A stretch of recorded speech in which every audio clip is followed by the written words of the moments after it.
In the heart of Salt Lake City, a promising young athlete's dreams were shattered in a chilling sequence of events. Lauren McCluskey, just 21 years old, was not only a student at the University of Utah, but also an accomplished track athlete.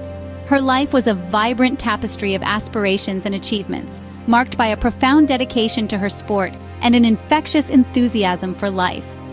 Raised in Pullman, Washington, Lauren's journey to Utah was fueled by her dreams and athletic prowess.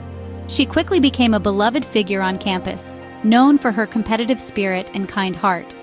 However, the course of her college life took a dark turn when she entered into a relationship with Melvin Rowland. What appeared initially as a budding romance soon revealed itself to be fraught with danger. This relationship, marred by unsettling discoveries about Melvin's past, began to cast a long shadow over Lauren's bright future. Despite her vibrant presence and ambitious nature, Lauren found herself ensnared in a web from which escape seemed increasingly impossible. What began as a budding romance soon spiraled into a nightmare that Lauren could not escape. Not all is as it appears. Behind Melvin Rowland's charm hid a past marred by criminal activities. On the surface, Rowland seemed like a charismatic figure with a magnetic personality that drew people towards him. He was someone you'd least suspect would harbor a sinister past. Yet beneath this facade, he was a man with a history of criminal behavior that would soon come to light. Lauren McCluskey, a vibrant and ambitious young woman, met Melvin Rowland during a period of her life filled with dreams and aspirations. Their relationship started off as many do, with the thrill of new romance and the excitement of getting to know someone. However, it didn't take long for the darker aspects of Rowland's character to surface. Initially subtle, his manipulative and controlling behaviors began to reveal themselves, casting a shadow over their budding relationship. Rowland was adept at deception. His ability to mask his true intentions allowed him to manipulate those around him, particularly Lauren, who was unaware of his criminal background. As their relationship developed, Rowland's true nature became increasingly difficult to conceal. He displayed possessive tendencies, and his charm evolved into coercion, leaving Lauren entangled in a relationship that was far from the loving partnership she had envisioned. Despite the emerging signs of trouble, the depth of Rowland's deceit was not yet fully known to Lauren. She found herself believing in the person she thought she knew, not the one he truly was. Lauren, unaware of the impending danger, found herself deeper in Rowland's deceptive web. As the red flags grew, Lauren reached out for help, a plea that echoed unanswered. In the weeks leading up to the tragic conclusion of her life, Lauren McCluskey found herself increasingly ensnared in a web of intimidation and fear, spun by Melvin Rowland. With each passing day, his behavior grew more erratic and threatening. Recognizing the signs of escalating danger, Lauren did what anyone in her situation is advised to do. She reached out to those who were positioned to protect her, campus security and local police. One chilly October evening, Lauren took the brave step of reporting to campus security that Rowland had begun threatening her through texts and emails. She shared screenshots of messages where he threatened to release compromising photos of her if she did not pay him. Expecting immediate action and support, Lauren was met instead with a response that was tepid at best. The officer, after a brief consultation, simply advised her to block his number and avoid contact, a grossly inadequate response to a clearly escalating threat. But Lauren didn't stop there. She persisted, reaching out multiple times over the next few days. Each report detailed Rowland's increasing threats, his manipulation, and her growing fear for her safety. Yet each time, the response she received was uniformly underwhelming. Officers took notes, they nodded, but actions, that crucial element, were missing. There was no urgency, no real recognition of the imminent danger she was in. The situation reached a critical point when Lauren called the police, voice trembling, to report that Rowland was lurking near her residence. The response was a patrol car dispatched to drive by the area, an action that barely skimmed the surface of the protective measures needed. Despite her clear cries for help, the response she received was tragically inadequate. Lauren's efforts to secure protection were met with procedural apathy, leaving her exposed to a threat that required much more than routine responses. This chilling narrative underscores a harrowing reality. When the systems in place to protect us falter, the consequences can be deadly. How many red flags does it take for a system to react? This question looms large as we examine how Lauren McCluskey's urgent appeals for help were grossly underestimated by the very institutions designed to safeguard her. Lauren's interactions with the university's security system and local law enforcement paint a disturbing picture of negligence. Despite multiple reports detailing her fears and the escalating threats she received, the response was lethargically bureaucratic and dangerously dismissive. The university's security team, while having protocols in place for such emergencies, failed to connect the dots between Lauren's repeated complaints and the imminent danger she faced. Experts in campus security often stress the critical need for proactive measures and swift action in situations signaling intimate partner violence. Yet in Lauren's case, these calls went unheeded.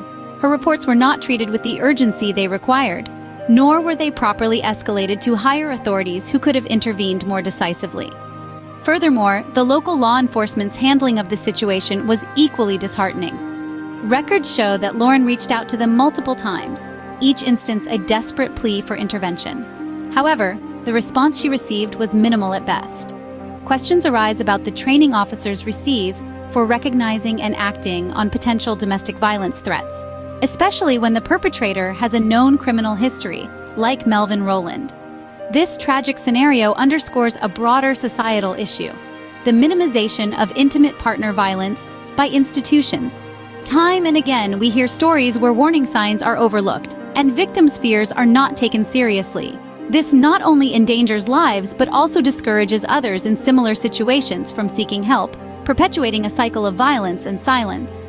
Experts suggest that a more integrated approach between university security and local law enforcement, along with mandatory training on domestic violence, could form part of a more effective response strategy.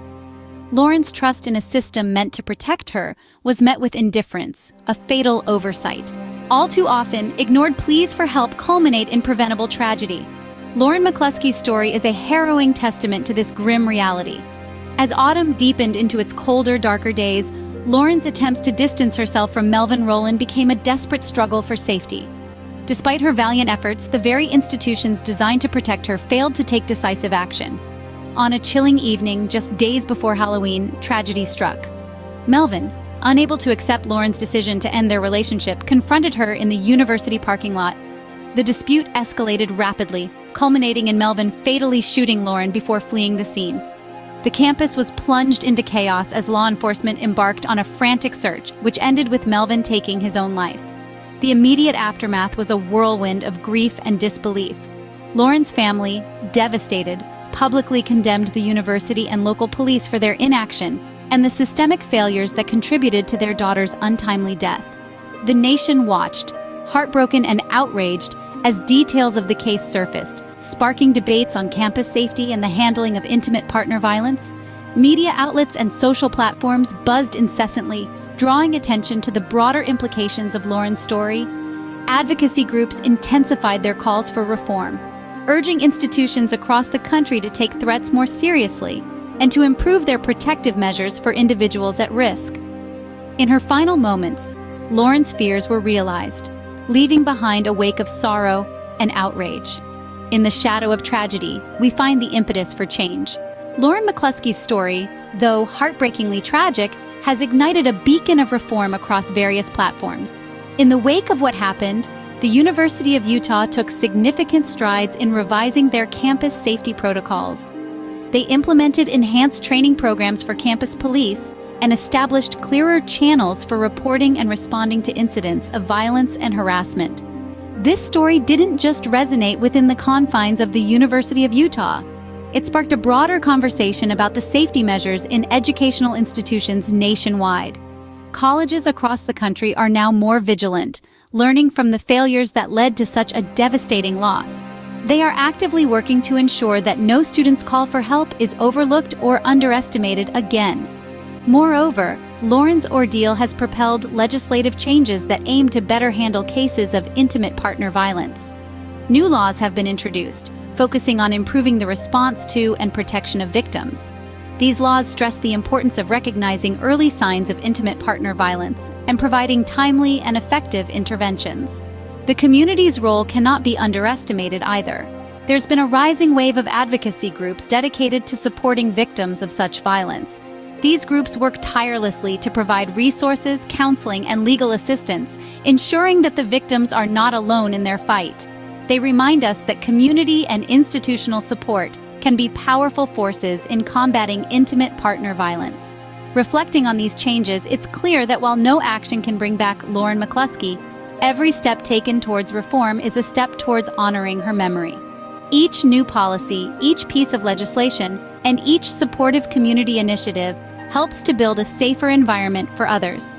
Lauren McCluskey's story is a painful reminder of the work that remains in protecting the vulnerable and preventing such tragedies. As we move forward, let us continue to advocate for change, support the survivors, and remember the lives we've lost, not as statistics, but as urgent calls to action.